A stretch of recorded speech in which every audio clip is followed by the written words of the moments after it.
Bom dia, tudo bem aí? Como você tá? Vida dura aí? Já cansou de não fazer nada? Ah, já cansou da quarentena? Tem uns que estão trabalhando, tá tudo normal, mas a tensão nervosa chacoalha, né? E nesse chacoalhar aí, eu queria te dar uma palavra de conforto, né? Uma palavra de ânimo para você aguentar mais um tempo aí. A vacina está sendo testada, logo logo já vamos estar livre e inaugurar as cadeiras e fazer uma grande festa aqui. Vai ser dias de festa, vão começar sábado e domingo. Depois a gente emenda, né? Vamos ver o que vai dar. Vocês estão bem? Hein? Algumas pessoas estão me ligando, dizendo do seu progresso, algumas aprendendo muita coisa, sendo discipulados por Deus, né? Sendo discipulado pela vida. E tem pessoas que não, tem pessoas que estão vivendo normalmente, né? E sem buscar Deus, porque não tem mais a igreja para cobrar. Então eles estão normal, estão com a vida deles. Mas o evangelho é feito assim, é só para os que querem. Você que está me assistindo, você é o que quer, né? E é o que mantém a obra, é o que quer evangelizar, é o que quer ser missionário, é o que queria falar para todo mundo e é o que está conseguindo. Eu fiz 60 anos, né? Essa semana. Passou muito rápido. Essa idade depois dos 35, horrível, né? Horrível de bom, né? Passou. Nós não vamos poder voltar mais ao passado. E aí a gente vem aquele arrependimento. Por que que eu fui fazer tais coisas? Por que que eu fui deixar de fazer tal coisa? Por que que eu fiz isso, como a gente falou ano passado, né? O tempo está passando, né? E a gente não está vendo muita coisa. Você tá de Bíblia aí? Não pegou a Bíblia? De novo, meu. Pega a Bíblia aí, vai. Te dou 5 minutinhos. Voltando a falar do. Enquanto você pega a Bíblia aí, voltando a falar do seminário das crianças que a gente está fazendo, tem bastante gente. E eu queria que, se você quisesse entender por que que você não gosta dos teus pais, por que que você tem aversão à autoridade, por que que acontece tudo isso na sua vida, porque você não consegue ficar no emprego, por que que você não consegue ficar na, no relacionamento, sei lá, por que que o dinheiro teu não dá em nada, aí você assiste esse seminário que vai ser bom para você também. Isso aí, na verdade, nós vamos falar de todo tipo de maldição, como entra nas crianças. Como entrou em você, você sabe? Não, então aprende.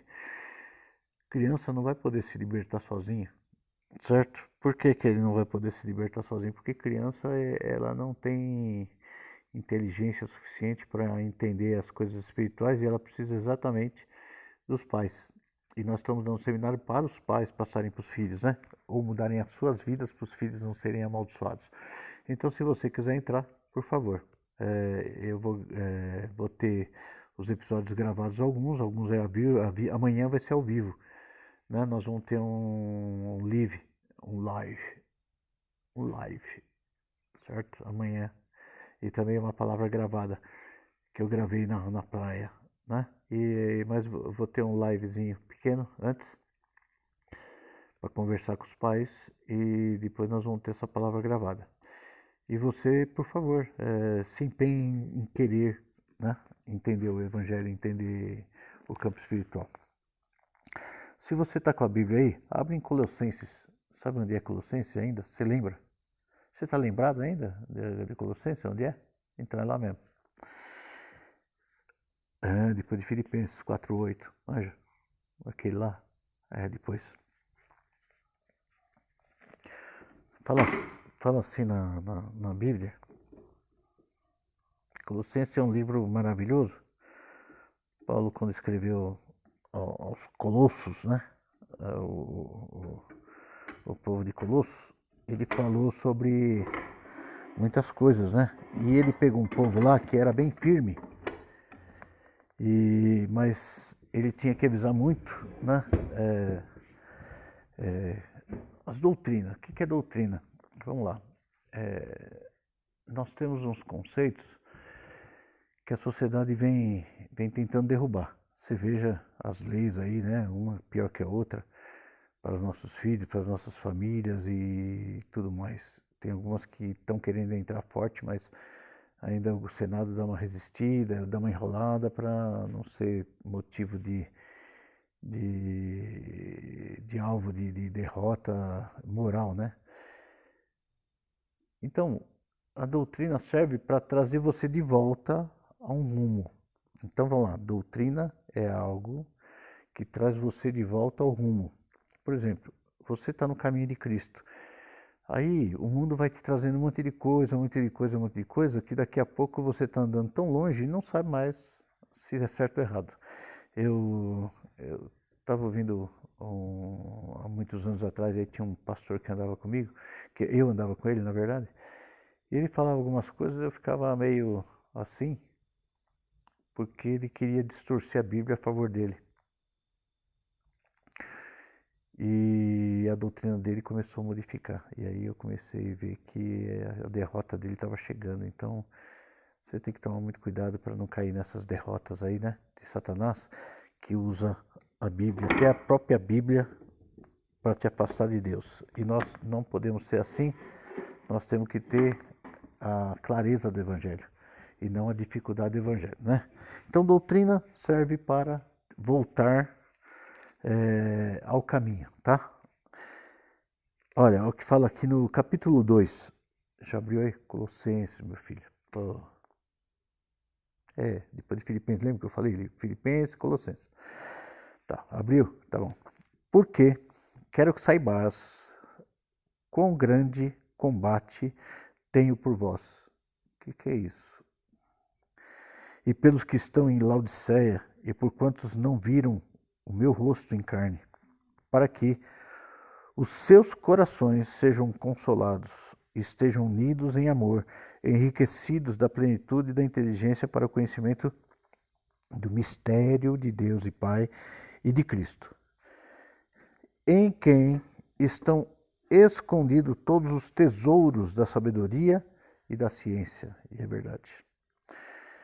E digo isto para que ninguém vos engane com palavras persuasivas, porque ainda que esteja ausente quanto ao corpo, contudo, em espírito estou convosco, regozijando-me e vendo a vossa ordem e firmeza da vossa fé em Cristo. Amém? Vou continuar, tá? Tem pessoas que falam assim, pastor, por que você não abre um monte de igreja para lá e para cá, para lá e para cá, para lá e para cá, né? Abrir igreja, se fosse fácil abrir igreja assim, aí é fácil mesmo, abrir igreja é só abrir uma porta, mas o problema é ter a liderança de acordo com um pensamento de Cristo, que é difícil. A maioria das pessoas querem uma abertura de igreja, coisa assim. Não estou falando aquele que tem um motivo de evangelismo de verdade, né?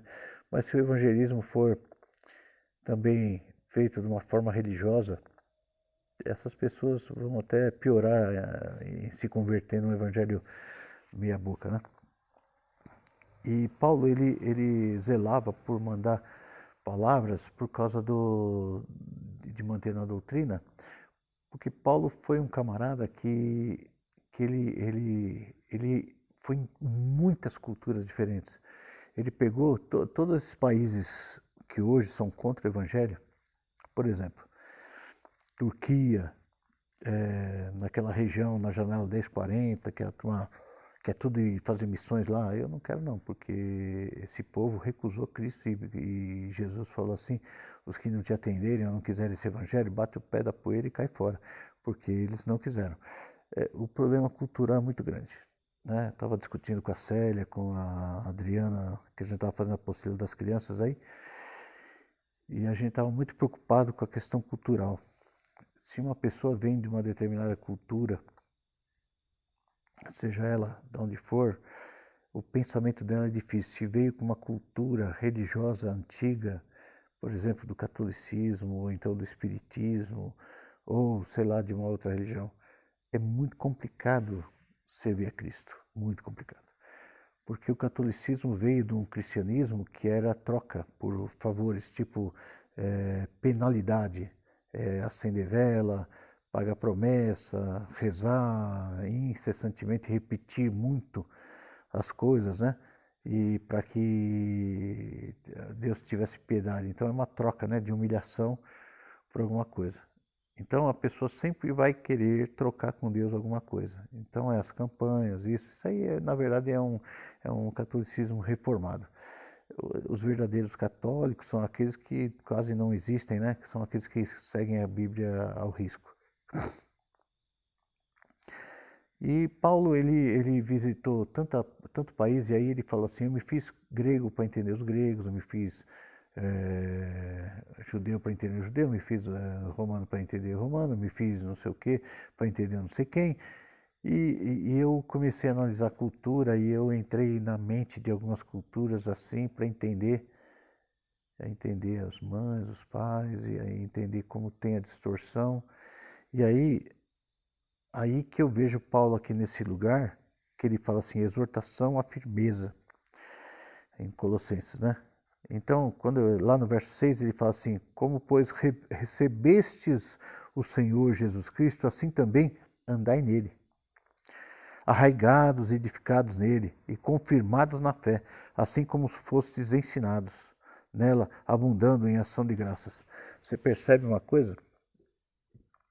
Que lembra do dia da tua conversão, nos dias da tua conversão.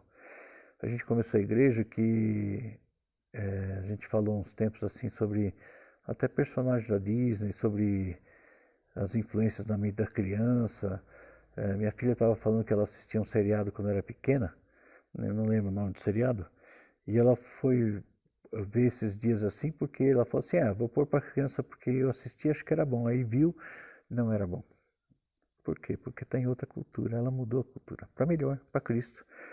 Então aquilo já ficou meio duvidoso. Então naquele tempo a gente não tinha uma cultura do que podia nos influenciar maleficamente. E hoje nós vemos, né, amadurecemos no Evangelho e no Espírito e vemos que faria mal para a gente. Coisa da vida, né? Entenda, o mundo vai andando e a gente vai se acostumando com as coisas erradas hoje. Se você vê na igreja, né, graças a Deus não na nossa, mas a promiscuidade está muito forte, né? E o que é que tem? Muito forte também. Eu falei para uma pessoa outro dia assim, começou no que é que tem, né? O que é que tem isso, o que é que tem aquilo, o que é que tem aquilo. Aí ele virou para mim e falou assim, o que é que tem também, né, pastor? Você também está no que é que tem. Eu falei, em quê? Em quê? Eu não estou ligando para quem não quer, né? Quem quer, eu sou muito rigoroso. E mais do que você imagina, quem não me procura para saber o que é certo ou errado, eu não posso falar, porque não vai aceitar. Eu estou falando para um povo, aquele que está me assistindo, que é o fiel, é um povo diferente, esse povo está entendendo. Esse povo com certeza é o que liga, é o que pede para orar, para alguma decisão, coisa assim.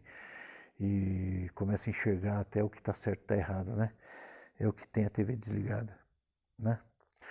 Tendo cuidado, verso 8, para que ninguém vos faça presa sua. Esse verso é o principal. Tendo cuidado para que ninguém vos faça presa sua por meios de filosofias e vãs sutilezas, segundo as tradições dos homens, segundo o rudimento do mundo e não segundo a Cristo. Isso aí é um verso fundamental. Que ninguém faça presa sua. Como que uma pessoa faz presa sua? Presa, aquele que é pego para a morte, aquele que é dominado, aquele que é misturado, aquele que é misturado na comida. Entendeu? No mundo, Satanás ele entra nas pessoas através de um coração com algum sentimento, que nós já explicamos isso, e ele domina. E ele usa a esposa para destruir o marido. Ele usa o marido para destruir a esposa. Ele usa os pais para destruir os filhos. Ele usa tudo errado. Tudo começa num sentimento. Você já imaginou, vamos dizer, você quando quando já entrou algum sentimento lá atrás, a consequência disso, vamos dizer, entrou uma raivinha aí porque não foi do teu agrado tal coisa, e a consequência que o Satanás já fez tão terrível. Foi terrível, filho. Então, uma criança que ela cresceu com um sentimento contrário ao seu pai, à sua mãe, ele vai ser presa de Satanás, porque através dos pais ele vai ser acabado. Entendeu? Olha, eu vou ler de novo para incorporar o 9, tá? Tende cuidado para que ninguém vos faça presa sua por meio de filosofias e vãs sutilezas, segundo a tradição dos homens, segundo o rudimento do mundo e não segundo a Cristo, porque nele habita corporalmente toda a plenitude da divindade, Cristo. E estáis perfeitos nele, que é a cabeça de todo o principado e potestade, no qual também estáis circuncidado com a circuncisão, não feita com a mão do despojo do corpo, dos pecados da carne, e sim a circuncisão de Cristo. Sepultado com ele no batismo, nele também ressuscitastes pela fé no poder de Deus, que o ressuscitou dentre os mortos. E quando vos estáveis mortos nos pecados e na incircuncisão da vossa carne, vos vivificou juntamente com ele, perdoando-vos todas as ofensas, havendo riscado a cédula que era contra nós, nas suas ordenanças, a qual de alguma maneira nos era contrária, e atirou no meio de nós, cravando-a na cruz. Existem pecados que eu estou lendo essa passagem para ver sobre presa, sobre algumas coisas que é importante. Existem pecados espirituais e pecados carnais. Você pode ser liberto de todos os pecados espirituais, todas as consequências, sim. E as consequências dos pecados que você fez sabendo que era pecado? Você dançou, vai ter que pagar. Por quê? Porque está escrito em Hebreus sobre isso, que a gente vai ter um pagamento dessas coisas, né? Nós vamos sofrer consequências. O pecado da carne, e a gente sofre consequências, mas isso não afeta a nossa salvação, mas ele dá problema. Mas o que eu quero falar sobre a firmeza aqui, a exortação à firmeza, é um negócio meio complicado, né? Quando Cristo morreu por nós, ele riscou a cédula, conforme faz aqui no 14, fala, havendo riscado a cédula que era contra nós nas suas ordenanças, a qual de alguma maneira nos era contrária, e atirou do meio de nós, cravando-a na cruz, e, despojando os principados e potestades, os expôs publicamente, e deles triunfou em si mesmo, foi a morte. Portanto, ninguém vos julgue pelo comer ou pelo beber, ou por causa dos dias de festa, ou da lua nova, ou dos sábados, né? Porque são sombras das coisas futuras, mas o corpo é de Cristo. Ninguém vos domine no seu belo prazer, com pretexto de humildade e culto dos anjos, envolvendo em coisas que não viu, estando de balde inchado na sua carnal compreensão, e não ligado à cabeça, na qual todo o corpo, provido e organizado pelas juntas ligaduras, vai crescendo e aumentando de Deus.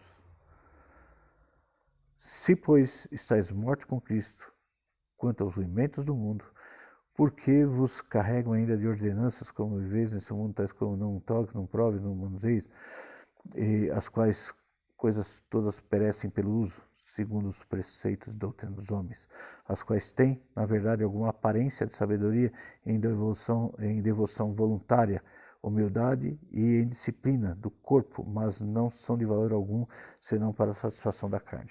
O que eu quero falar? Nós estamos crescendo espiritualmente, e antes nós vamos lá atrás, falar sobre culto aos anjos também, cultos diversos aí. Vocês percebem que eu sou uma pessoa que não tenho nenhum tipo de ritual, não gosto de ritualizar nada, porque eu sei que tudo isso é vão. E o que eu prego é ser corpo, fazer parte de um corpo de Cristo, acima dos quais eu quero que vocês pensem que vocês são superiores a qualquer ritual. E Cristo, ele já veio dizer bem próximo, bem exatamente isso que eu quero te falar, que não adianta você fazer rituais aí e ninguém pregando para você sobre até o ritual de cultos e coisas, celebrações, que isso não leva a Deus. O que leva a Deus é uma busca incessante do teu caráter e da tua limpeza interna, para que isso, o Espírito Santo possa habitar e te guiar. Nós estamos numa quarentena e estamos aprendendo com a quarentena. A quarentena é maravilhosa porque está ensinando você a não depender de nada, né? E eu acho que você já entendeu sobre isso, né? Que você cresceu muito nessa quarentena, os que querem, os que estão querendo com Cristo. Tem muitas pessoas que deram uma palavra aí, você nem imaginava que ia dar, né? Então, voltando, você está firme no Evangelho? Se você vê em Colossenses, no capítulo 3, fala assim: portanto, se já ressuscitaste em Cristo, buscai as coisas que são de cima, onde Cristo está sentado à destra de Deus. Pensai nas coisas que são de cima, e não nas que estão na terra, porque já estáis mortos, e a vossa vida está escondida com Cristo em Deus. Então, tem pessoa apavorada aí, o que vai fazer? Pensa no que é de Deus, porque Deus vai te dirigir exatamente no constante a isso, e vai ser bênção. Eu queria que você entendesse sobre libertação. Libertação é não estar preso com ninguém e com nada, com nenhum sentimento. Satanás não pode te segurar. Você é um camarada perfeito que tem muito para viver. Eu queria que todos vocês estivessem num nível muito alto para propagar esse evangelho nas cavernas. Por que nas cavernas? Porque concorda que nós estamos quase no mesmo nível das cavernas, nós não podemos pregar, né? Teve uma pessoa que foi obrigada a ir numa reunião porque o pai obrigou, e era ceia nessa igreja, e o pastor mandou trocar os cálices numa época de quarentena, você entendeu? E aí a pessoa ficou horrorizada e jogou o cálice no lixo porque o povo põe um negócio, não, porque quem tem fé não vai pegar nada. Morreram 17 pastores, né? E 34 ou 38 estão infectados aqui em São Caetano. Ou se já passaram, né? Já foram curados. Mas a morte foi muito grande. Por quê? Porque na Bíblia tem um texto falando assim: se o Senhor não guardar a casa, em vão vigia o sentinela. Mas ele tem um sentinela, certo? Se fosse